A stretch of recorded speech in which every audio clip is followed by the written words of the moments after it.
Hello, my name is Gene McGowen, and I'm a first year Master's of Mental Health Counseling student at Houston Christian University.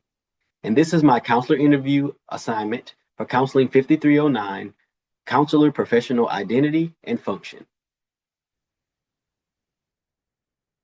So I had the pleasure of interviewing Dr. Suzanne Bars, and I talked about several different topics. As you can see here on the screen, we broached education and certification and licensure. We talked all about her professional affiliations, her theoretical orientation, and even the role of religion in practice. And before we dive into all these specific topics, I kind of want to just do a better job of setting the stage. Uh, Talking with Dr. Bars was inspirational. The thing I found the most interesting is that her approach to living a happy and a healthy and fulfilling life was very aligned and very akin to the way that she approached therapy and her theoretical orientation. This was intriguing to me because as I go through my studies, one of the common themes that keeps arising is this idea of being genuine. And so we want to be able to convey a genuine nature to our clients. We want to create a therapeutic alliance and relationship where the client can kind of discover and feel free to be their genuine selves. And I think a big part of being genuine is congruence, kind of being the same person uh, all everywhere that you are, both in the therapy room as well as outside of the therapy room. And so as I heard and I started to talk and interact with Dr. Bars, and it became very evident that her approach to, again, living a fulfilling and a good life was very akin to the way that she approaches therapy with clients. That really struck me as very genuine. It struck me as being having a high level of congruence, and I think it's a fantastic way to go about living your life. And so I very much enjoyed this conversation, and I'm really excited about sharing more details with you here now. Dr. Suzanne Bars is a licensed professional counselor and a counseling supervisor. She's a marriage and family therapist, and she's a chemical dependency counselor. So to dive a little bit more into her educational background, she ended up getting her undergraduate degree in philosophy, and she has a deep love for philosophy. But at the time, she wasn't sure where to go next with her education or her career. And but more importantly, she really wanted to make sure that the decision that she made was a decision that she made with the Lord. And so she prayed and she sought the Lord, and He revealed to her that that mental health counseling was the path for her. So the first step that she took was she got her master's in mental health counseling in 1985 from St. Mary's University, and that was from a crack rep certified program. Additionally, she obtained her PhD in family therapy in 2017 from Texas Women's University. So education, certification, licensure is extremely important to Dr. Bars. Um, and there was a time where Dr. Bars was a member of the ACA, and particularly she was a member of the marriage and family therapy branch of ACA. But she has since left ACA, and we had some really good discussion around her reasons for leaving. And ultimately, what it boiled down to was a difference in kind of the way that ACA is going about promoting specific lifestyle choices of particular individuals. So when me and Dr. Bars had this discussion, she basically brought to my attention that as therapists, it's really not our job to condemn or to affirm um, specific life choices of our clients, right? We're here to ask questions. We're here to facilitate self discovery. We're here to facilitate um, clients becoming their genuine selves. If anything, our job is to be more reflective. We should be more like a mirror, kind of reflecting the client's true self back to them without being for or against whatever they choose. And it is pretty evident that the ACA is very much in favor of promoting particular lifestyle choices, and so she just didn't find that helpful. And so as a result, she's left some years ago.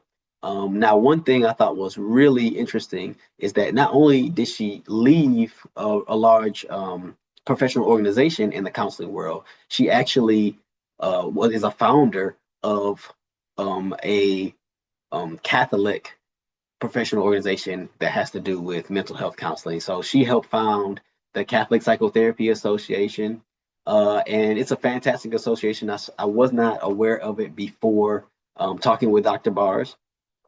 I'm a practicing Catholic myself, so I've done some research and I'm looking forward to learning more and one day joining the Catholic Psychotherapy Association because the foundation for these mental health professionals is ensuring that they are number one, competent and equipped to assist clients through issues, but the inspiration and the quintessence of everything they do is to serve the Lord Jesus Christ. And so it looks like it's a fantastic association. And I thought that it showed me how solutions oriented Dr. Bars is by not only disagreeing and leaving one organization, but having um, the creativity and going through the using the effort to actually help to found an alternative association for others like her. Moving on to reward and fulfillment. This is the area where me and Dr. Bars talked a lot about what fulfills her, what does she really love about the job, and kind of how does she go about doing her work. And so for her, as she sought the Lord to decide what path to go down with her career, then she really sees her vocation, right? Her purpose, according to God, as her work, right? Being a clinical mental health counselor is her vocation. It's how she serves God and it's how she earns a living. And so those two things are very much aligned. And so her work is work, but also it's very rewarding for her. She is committed to serving the Lord. And so it is both a work as well as a act of worship when she is in the therapy room. Okay. So one of the big themes of um, Dr. Barnes's work and her theoretical approach that we'll talk more about later is affirmation as a way of being, right? So understanding that people require to be affirmed in their innate goodness that is made evident by the Imago Dei. So when I say Imago Dei, I mean the image of God. And so essentially, it's this thought that every single person has an indelible mark on them because they were made by a good God. They are inherently good and they are worthy of love and they're worthy of respect and they're worthy of kindness and goodness. And so this is Dr. Bars's approach to all areas of her life. And the therapy room is not excluded from this. And so again, I talked earlier about her congruence, how she's very consistent in the way that she approaches living a good life as a Catholic Christian, and she's very consistent in the way that she approaches how to be a good therapist to her clients. And the very foundation of that is affirmation that is supported by the Imago Dei. All right, so next we'll talk about Dr. Bars's approach to wellness. So you're going to hear a little bit more of the same um, in affirming living, right? So the way that Dr. Bars approaches wellness has to be in cooperation with Christ. So she feels that the only way to serve clients and to live a happy life is to submit her gifts and her talents and her abilities to the Lord so that he can direct her the way that she should do her work. Another big um, topic that we talked about pretty extensively was being open to goodness. And this relates to wellness because Dr. Bars essentially said that we have to be open to the goodness in the world and in our clients and in one another. But the only way that we can do that is if we slow ourselves down. We talked about multitasking as being kind of the um, the thing that gets in the way of being open to goodness. Kind of one example that we discussed was, taking a walk can definitely help to promote wellness. It's a good thing to do. It promotes physical health as well. But a lot of people will take a walk and they'll be listening to music or listening to an audiobook, or they'll be driving and listening to an audiobook. But when you slow yourself down and you take that walk, you have the ability to be open to the goodness of birdsong. You have the ability to being aware to being aware of other different sights and sounds that your senses aren't dialed in on if you're multitasking. So these little seemingly mundane things are little miracles, and they are a display and a tangible evidence of the goodness of God. But we oftentimes, especially in this day and age, we want to rush past those things because we have other higher priorities. And so, one of the books that we discussed several books. One of them that we discussed was by Brother Lawrence. It's The Practice of the Presence of God. It's a book that I've read a couple of times, and I really love the book because if you boil it down, what Brother Lawrence is trying to convey is that the key to having a happy life, a fulfilled life, and having a life that is filled with the presence of God is to take little mundane things like sweeping the floor or folding clothes or cooking a meal for your loved ones and to offer that up to God as worship. And so that ties into wellness, because I think the best thing that you can do for wellness is to be in communion with God. And I guess what I should say is Dr. Bars believes that the best thing that you can do for your mental health and wellness is to spend as much time with Jesus as possible. And so she suggests to maintain a healthy personhood and both inside and outside of the therapy room, that we should cut down on multitasking, that we should be open to the goodness and the small little miracles that we sometimes take for granted. And so there's a very spiritual aspect to it. But the other side of that is more pragmatic, and she has, regular hobbies like everybody else. She enjoys reading and music and travel and spending time with her family. But I love the duality of her approach to wellness, right? There's a very spiritual and a higher calling to her approach to wellness, but there's also a very pragmatic approach as well. All in all, I think that it was extremely balanced, and I was it was a really good discussion. Okay, moving on to Dr. Barr's theoretical orientation. So primarily, Dr. Sue Bars uses affirmation therapy. So affirmation therapy was developed by Dr. Conrad Bars, who is her father. And affirmation therapy is based on the foundation of the anthropology of St. Thomas Aquinas. And one of the major thoughts from Aquinas was that in order to experience true human flourishing and happiness, that an individual would need to have knowledge of and be in relationship with God.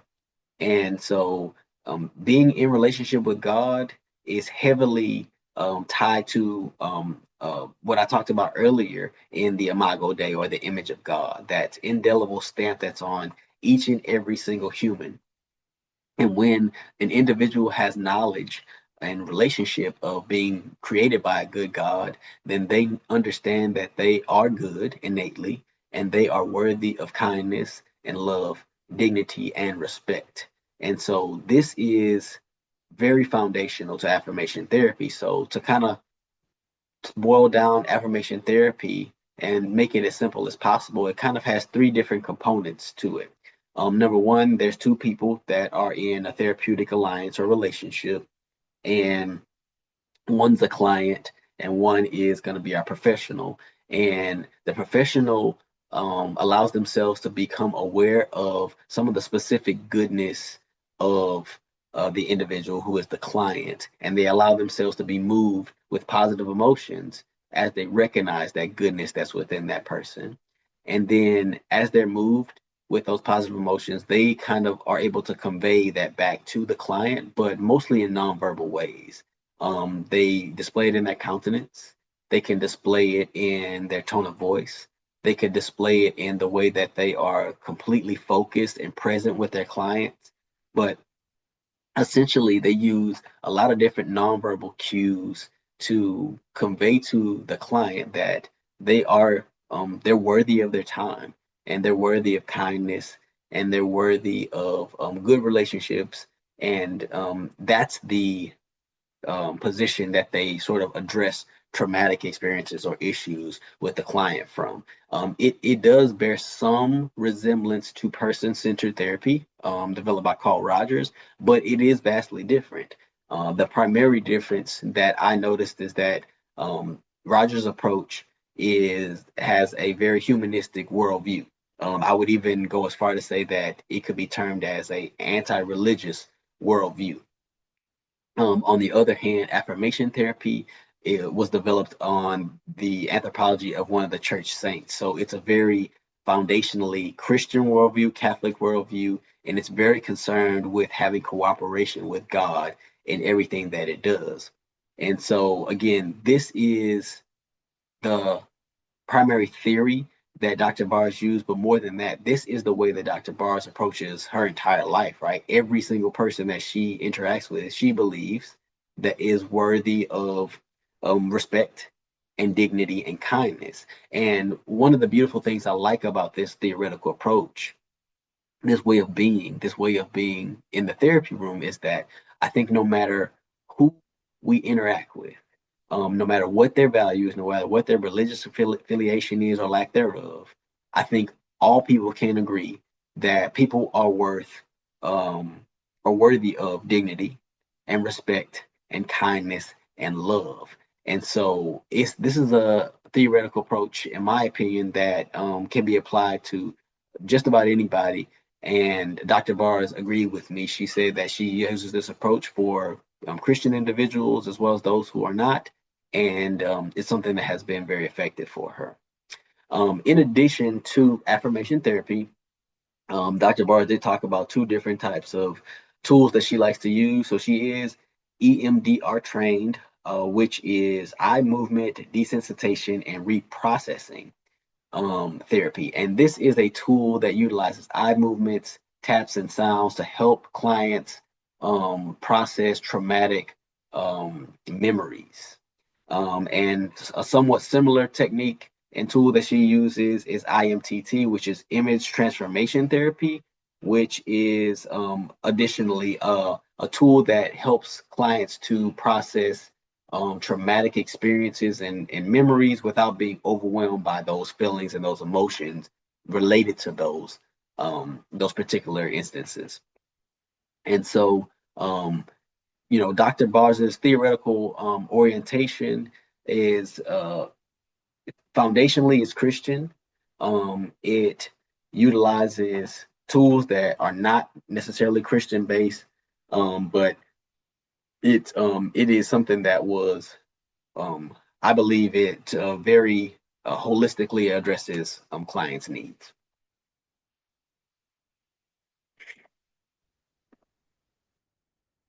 So as I talked to Dr. Bars about the needs of the communities that she serves, affirmation came up as the number one thing. And she defined affirmation as um, recognizing the human dignity in each person, really talking about that Imago Day, like I have mentioned before in this presentation. And so the first thing that she looks to do is help individuals to recognize that they are worthy of goodness and kindness, respect, dignity, and love. And once she kind of does that, she works on resolving the problematic behaviors. One of the big problematic behaviors that she talked about is repression. And she described that as um, there are sometimes certain emotions that are dominant and they tend to repress other emotions. So an individual may be repressing other emotions and they may have a dominant emotion that is anger or that is sadness or something else. And so she wants to help to resolve those problematic behaviors and bring emotions more into balance. And additionally, she works at repairing the traumatized area of the brain. Now, this was really interesting because we talked about the writing of Dr. Bruce Perry, and specifically, we talked about a book that is entitled "The Boy That Was Raised as a Dog," and this book is about um, children that have experienced extremely traumatizing experiences very early in their lives, and the effect that it had physiologically, emotionally, and psychologically on the children. And so essentially what it was found out is that children that experience traumatic events, their brains will change the way that they function. They'll change the way that they process. They'll change the way that they execute and get things done. And there's even physiological, their bodies will actually change as a result of that as well. But as much as children are put through traumatic experiences, they displayed a immense propensity to heal themselves and to go from trauma to thriving even in the face of adversity. And so this was my first introduction to this book, but it's a really interesting concept, and it just speaks to kind of the concreteness of the effects that trauma has on people. And so there's absolutely a need to use some of the tools that I talked about before in a theoretical orientation to address and repair these traumatic areas, to resolve those problematic behaviors and bring things into balance, and to affirm the individual through affirmation therapy that we talked about previously. So the population that Dr. Barr serves is primarily Catholics, Catholic schools, and she feels that the reason why many of her clients and her population served is um, in this area is because she finds that Catholics don't want to be challenged in their therapy. They want to include their spirituality and their faith in therapy, but um, it has been some people's experiences that when they um, go to uh, general Christian therapy, then they get some pushback on their Catholic faith and beliefs. And so she feels a void that is really helpful for many clients. Now, she's definitely inclusive to non-Christians. She even mentioned having some Muslim clients as well. And again, I think back to her theoretical orientation and approach and the way that she uses affirmation therapy. And even though it is foundationally Christian, it hits at a human level. And I think almost everybody can agree that we're all worthy of dignity and love and respect and goodness. And so it works very well for her. Um, her practice is called In His Image Counseling Services. It is a PLCC, so it's for profit. There are 6 therapists that work for Dr. Bars at her practice, and they see about 18 clients per week. And I think it breaks out to them working about 3 to 4 days a week. And this is done intentionally. She mentioned that this caseload is plenty for her clients, or for her clinicians, excuse me, and she is concerned with balance and the health and wellness of her counselors, and so she does monitor the number of clients that they're seeing per week, because it does take an emotional toll and a psychological toll um, to serve clients, and so she's very much concerned with making sure that her counselors are not overloaded with their caseload. Um, as we talked about serving, she mentioned that she wants to develop a curriculum to get more people learning about and certified in affirmation therapy. So that's something that she's looking forward to do in the near future, and they operate Monday through Saturday. All the different professionals have a little bit different hours of operation and when they see clients, but pretty much every day except Sunday, um, that her professionals are open to seeing clients. Okay, so um, it's probably pretty obvious, but I'll say it. Dr. Bars is a Catholic. She's a Christian, and so her worldview is just that. She has a Christian worldview.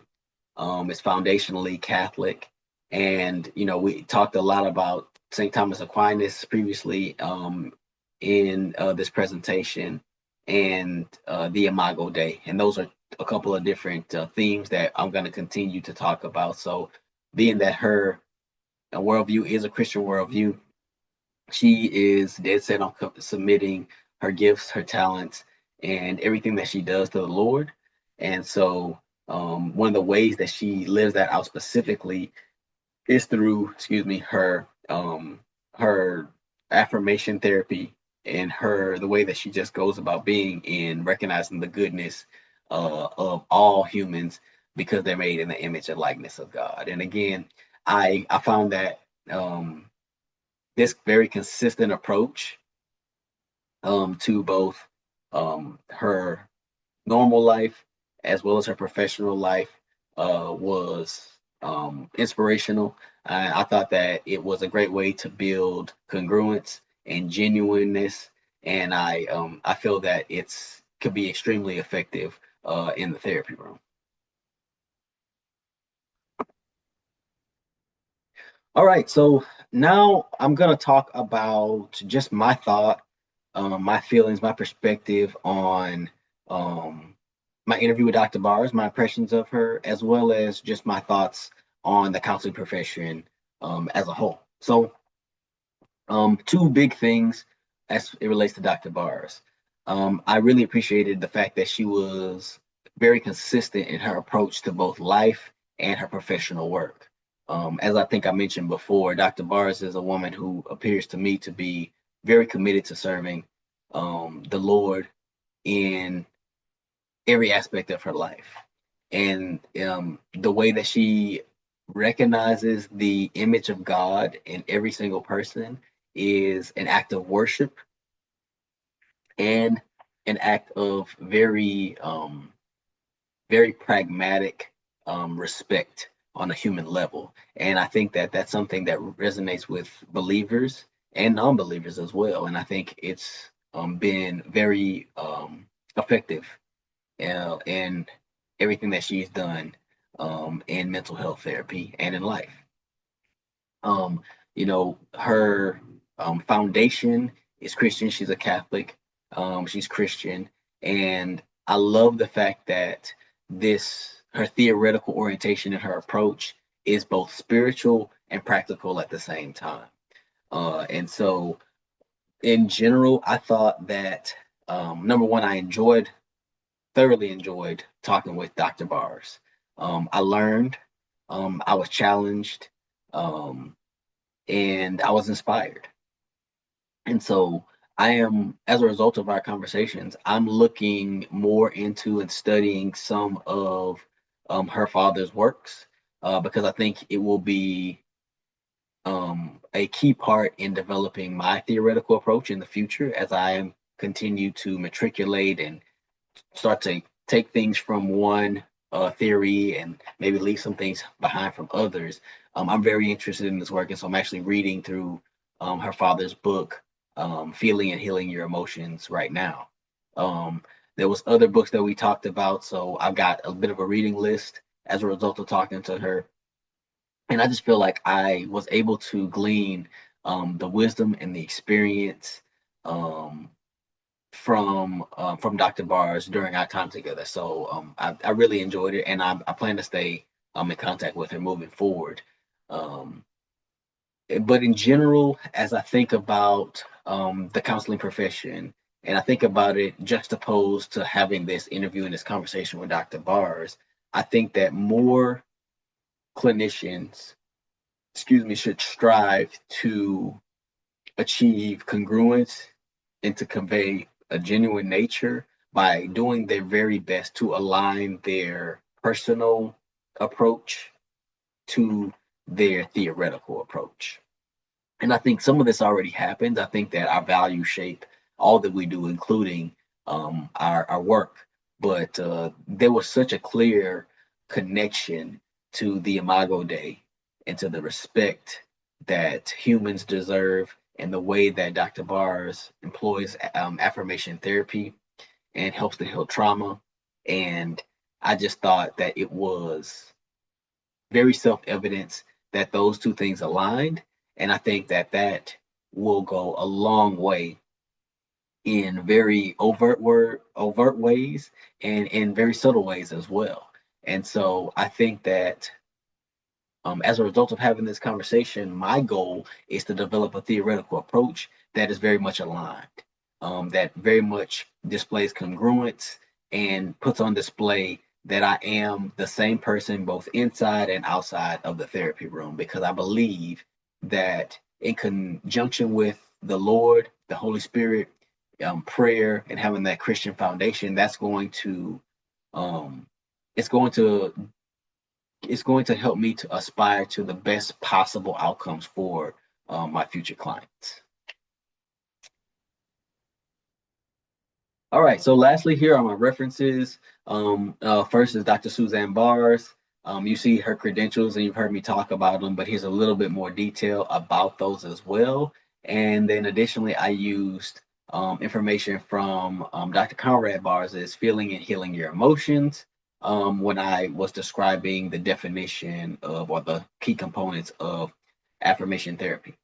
I hope that you enjoyed this presentation, and thank you for listening.